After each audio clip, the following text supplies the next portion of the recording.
Buenos días.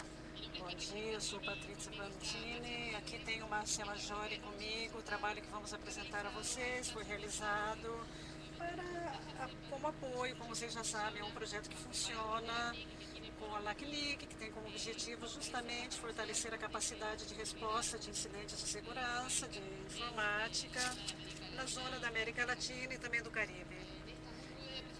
Nessa breve apresentação, vou tentar então me limitar no máximo possível, vou comentar a vocês o objetivo do trabalho, ou seja, que tivemos que realizar, vou contar as principais dificuldades que tivemos, os obstáculos também que surgiram, principalmente a parte central do relatório, que é justamente dar um panorama das ameaças cibernéticas aqui na América Latina e no Caribe, e depois vou cobrir também brevemente algumas questões que encontramos com relação ao impacto econômico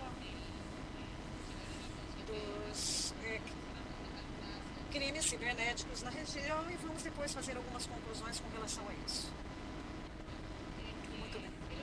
O objetivo, então, que tivemos a princípio desse trabalho foi justamente analisar o panorama dessas ameaças cibernéticas na região. Para isso, então, em função do tempo que temos, isso foi feito no primeiro semestre deste ano, nós tivemos aproximadamente 4 meses, nós decidimos então trabalhar com as bases de dados de acesso público e consultar diversos especialistas, não somente dessa região, mas também de outros países. Talvez com um pouco mais de tempo, quando esse trabalho possa ser aperfeiçoado, consultar outras fontes de dados que talvez não estejam publicados, mas eu acho que essa informação personalidade pode enriquecer.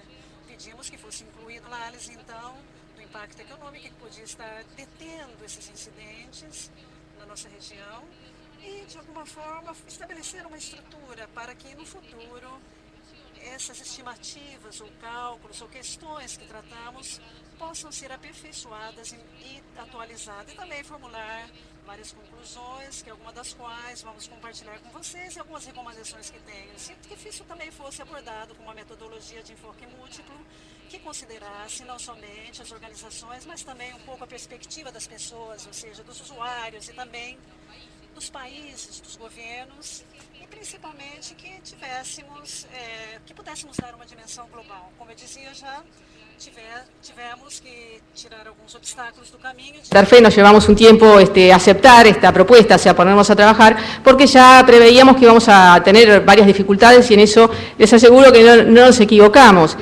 La realidad es que hay pocas instancias de reportes concretos, o sea, revisando un poco la región y salvo honrosas excepciones de algunos países, hay muy pocos organizaciones que produzcan informes completos, digamos, que sean representativos de qué incidentes realmente se están reportando en la región. Esto en otros países, no muchos, pero en otros países, en Europa, está un poco más ya organizado.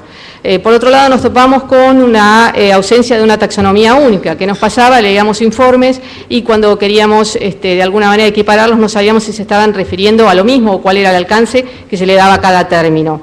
Por otro lado, había falta de homogeneidad en el conteo de los incidentes.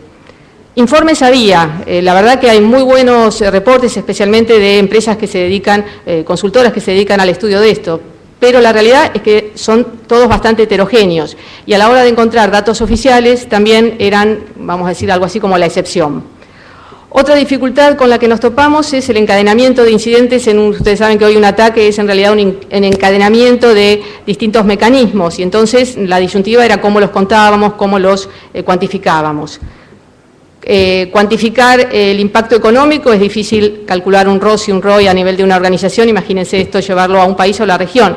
Fue un verdadero desafío, se puede hacer, pero hay que trabajar sobre todo con un montón de supuestos o premisas que quizás para los que estamos más metidos en el área de seguridad o en el área de TI, quizás en áreas sociales o en áreas de la economía es más sencillo. La realidad es que nosotros tuvimos que hacer varias premisas y sentimos que quitábamos un poco de precisión al cálculo.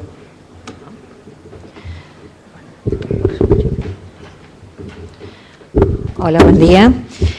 Bueno, yo me voy a abocar un poquito a darles un resumen de lo que fuera uno de los objetivos de nuestro trabajo, que es el de analizar el panorama de la actividad maliciosa en la región, Latinoamérica y el Caribe, y esto está desarrollado en el capítulo 3 del informe.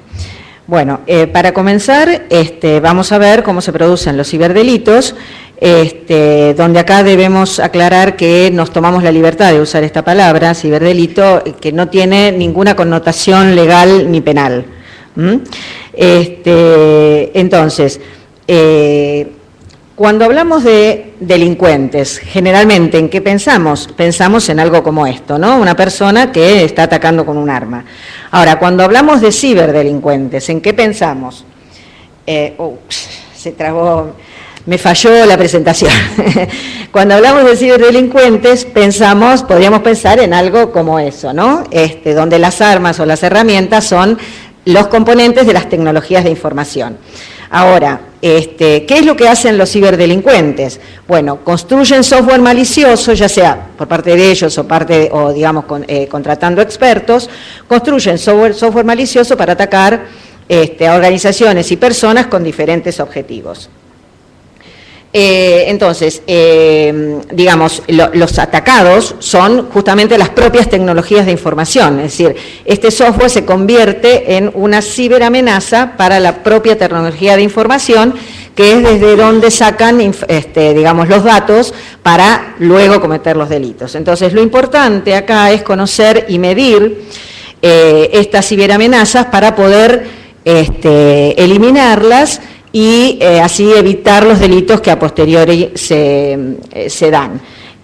Por eso es que decidimos hacer, qué bien, por eso es que decidimos hacer el panorama de ciberamenazas, y aquí encontramos lo que dicen las estadísticas de las compañías. Hemos utilizado compañías de software, y bueno, ellos nos cuentan que estos son los elementos que tienen para trabajar. No los voy a detallar porque si no me paso del tiempo, ya me voy a pasar igual. Y acá vemos algunos números en Internet. Si ustedes comparan una cosa con la otra, van a ver que las diferencias numéricas son enormes. Entonces, ¿qué es lo que estamos haciendo? Las compañías utilizan una muestra. Ahora, ¿es esta muestra estadística? Podremos efectuar una proyección. De hecho, las compañías lo hacen, ya que lo llevan a países y regiones. Para darles una idea de los números que estas compañías nos dan, vemos primero algo de las amenazas en su conjunto, donde van a estar en todas las slides, porque si después las quieren ver, pues no las voy a poder pasar todas. Tenemos la situación de Latinoamérica respecto del mundo, y a la derecha la situación de los países en Latinoamérica. Entonces, fíjense, por ejemplo, si bien en el mundo está representado por el cuarto puesto por Brasil, dentro de Latinoamérica, Brasil es el primer puesto, México el segundo, Argentina el tercero. Respecto del código malicioso, sabemos que es utilizado por los atacantes mediante técnicas de ingeniería social, y acá las compañías no nos dan una distribución numérica, pero sí nos dicen que el volumen, fíjense, McAfee dice que el volumen ha sido de 20 millones de piezas nuevas en el 2010, les aclaro que tomamos 2009-2010 para hacer el análisis, lo cual significa que el 36% de los 55 millones de piezas únicas, ojo, esto tiene que ver con la homogeneidad que se hablaba Patricia, no todas las compañías trabajan con números únicos, a veces utilizan duplicados, y fueron desarrolladas en ese año, y Panda Security coincide con ese valor. Siempre hemos tomado valores que al menos tuvieran coincidencia en dos compañías, lo cual quiere decir que no necesariamente vamos a tener coincidencias con otras. Bueno, y acá les mostramos tres de las amenazas más importantes, donde vemos también con el mismo criterio, ¿no? Posición global y posición de los países de Latinoamérica. Entonces, fíjense que Latinoamérica tiene un 13% de porcentaje de todo el mundo, y por supuesto Brasil es el primero en Latinoamérica. Después, en cuanto a las botnets, allá estamos consolidando tanto el porcentaje como la posición global. Fíjense que Brasil tiene 56% y ocupa el quinto puesto en el orden global, y bueno, sucesiva así con los demás. Es muy importante tener en cuenta que Latinoamérica tuvo mucha injerencia, en Latinoamérica tuvo mucha injerencia la red Mariposa, allí tienen los porcentajes con los que fueron atacados. Y por último vemos algo de phishing, donde vemos que Brasil, que sigue siendo el exponente máximo, ha llegado al tercer puesto durante 2010, y acá vemos el crecimiento del número total de dominios maliciosos registrados. Siempre son dominios únicos. En la Artificial Working Group también trabaja con dominios únicos, por eso las cantidades son pequeñas, aunque se nota el aumento. Brasil, 2000% entre 2009 y 2010. Me parece que me pasé. Bueno, y lo que queríamos decirles es simplemente las tendencias para el corriente año, que por supuesto crecerán más en el siguiente, es los dispositivos móviles como blancos de masivos ataques, crecimiento de las botnets, consolidación de las redes sociales como herramientas y crecimiento de los ataques dirigidos a industrias e individuos específicos. Gracias. El capítulo 4 se refirió específicamente al impacto económico. Acá la idea era, como les decía, proveer un marco que pudiera ser actualizado y mejorado a futuro cuando se dispongan de mejores datos o de mejores modelos. Y la idea, lo que hicimos fue proyectar algunos indicadores valorizados, buscando de alguna manera determinar cuál era el impacto económico que podrían estar teniendo en la región. Esto, ¿por qué es importante animarse a hacer esto? Porque realmente fue un desafío, no hay muchas experiencias, hay algunos países que lo han medido, en Inglaterra, Australia, pero a nivel de región hay algo en Europa, pero no mucho más. Bueno, nos pareció que permitía dimensionar el problema, analizar tendencias, asignar mejor los recursos bajo una ecuación de costo-beneficio. Saben que fuera quizás del mundo específico de la informática, en las organizaciones, en los países, todo de alguna manera se resume a una unidad que es el valor económico, ¿no es cierto? Y que esto puede permitir tomar mejores decisiones. Por ejemplo, imaginemos un país que quiere organizar una campaña de concientización. Obviamente, si tuviera idea de cuáles son los sectores más impactados o cuáles son los incidentes más que tienen que registro económico, seguramente va a dirigir su campaña de concientización hacia eso. Los valores que nosotros proyectamos en este capítulo se basan en estimaciones y proyecciones. Obviamente es imposible pensar todos los reportes multiplicados por el daño económico de cada uno y eso arribar a un total, eso es una quimera a la que no se va a llegar. Utilizamos datos de fuentes públicos.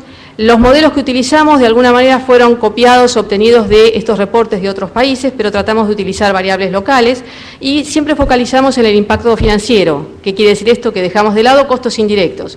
Por ejemplo, el daño a la reputación. Por ejemplo, la pérdida de clientes, por ejemplo, el efecto de algún problema con robo de tarjetas de crédito, de los datos de tarjetas de crédito, sobre los compradores en Internet. Esos son muy difíciles de cuantificar, entonces preferimos dejarlo de lado. Y en todos los casos buscamos las fuentes más conservadoras cuando había más actualizadas. No siempre, por ejemplo, contamos con los datos de 2010.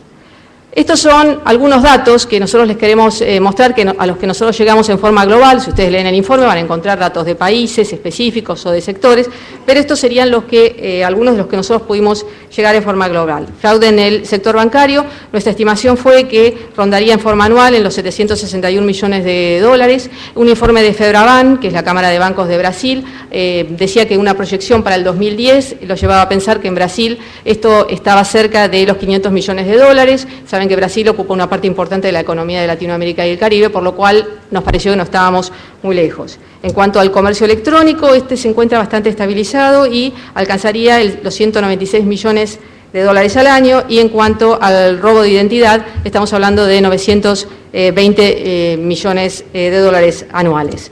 Cerrando, principales conclusiones. Obviamente Latinoamérica muestra un dinamismo especial para incorporar la tecnología.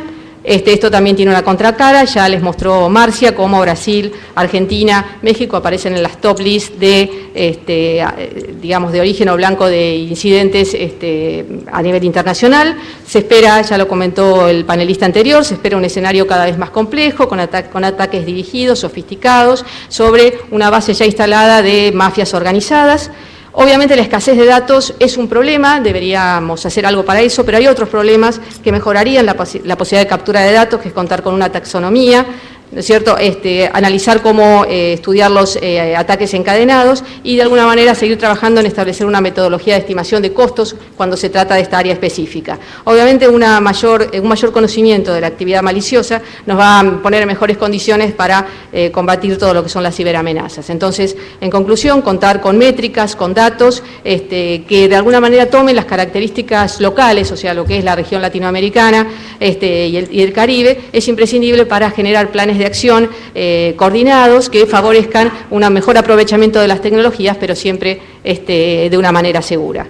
Les agradecemos mucho la oportunidad de haber estado acá, que nos hayan escuchado y nos disculpamos con los traductores, con los intérpretes que deben haber estado como locos con nuestra velocidad. Gracias Patricia, gracias Marcia.